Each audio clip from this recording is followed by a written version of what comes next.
പണം വെച്ചുള്ള ഓൺലൈൻ ഗെയിമുകൾക്ക് നിയന്ത്രണവുമായി മദ്രാസ് ഹൈക്കോടതി. പുലർച്ചെ 12 മണിക്കും 5 മണിക്കും ഇടയിൽ 18 വയസ്സിന് താഴെയുള്ളവർക്ക് ഓൺലൈൻ ഗെയിമുകളിൽ ലോഗിൻ ചെയ്യാൻ പാടില്ല. റിയൽ മണി ഗെയിമുകൾ കളിക്കുന്നതിന് ആധാർ അടിസ്ഥാനമാക്കിയുള്ള KYC പരിശോധന നിർബന്ധമാക്കണമെന്നും കോടതി ഉത്തരവിട്ടു. തമിഴ്നാട് സർക്കാർ ഓൺലൈൻ ഗെയിമിന് നിയന്ത്രണം ഏർപ്പെടുത്തിയിരുന്നു. ഇത് ചോദ്യം ചെയ്താണ് ഗെയിമിംഗ് കമ്പനികളുടെയും കളിക്കാരുടെ സംഘവും ഹർജി നൽകിയത്. ഈ ഹർജിയാണ് ബെഞ്ച് തള്ളിയത്. പൌരന്മാരുടെ ആരോഗ്യവും ക്ഷേമവും സംരക്ഷിക്കണമെന്നും ന്യായമായ നിയന്ത്രണമാണെന്നും ബെഞ്ച് പറഞ്ഞു. സ്വകാര്യതയ്ക്കുള്ള അവകാശത്തെക്കുറിച്ച് കമ്പനി വാദിച്ചെങ്കിലും കോടതി അംഗീകരിച്ചില്ല. സ്വകാര്യതയ്ക്കുള്ള അവകാശങ്ങൾക്ക് അതിന്റേതായ നിയന്ത്രണങ്ങളുണ്ടെന്ന് കോടതി വ്യക്തമാക്കി.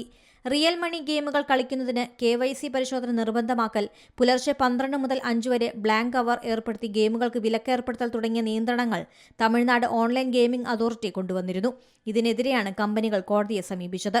നിയന്ത്രണത്തിന്റെ മറവിൽ ഓൺലൈൻ റമ്മി ഗെയിമുകൾക്ക് നിരോധനം ഏർപ്പെടുത്താൻ സർക്കാർ ശ്രമിക്കുകയാണെന്നാണ് കമ്പനികൾ വാദിക്കുന്നത്. പുതിയ വാർത്തകളും വിശേഷങ്ങളും ഇനി വിരൽ തുമ്പിൽ. എല്ലാ ഡിജിറ്റൽ പ്ലാറ്റ്ഫോമുകളിലും ഇപ്പോൾ സീ മലയാളം ന്യൂസ് ലഭ്യം.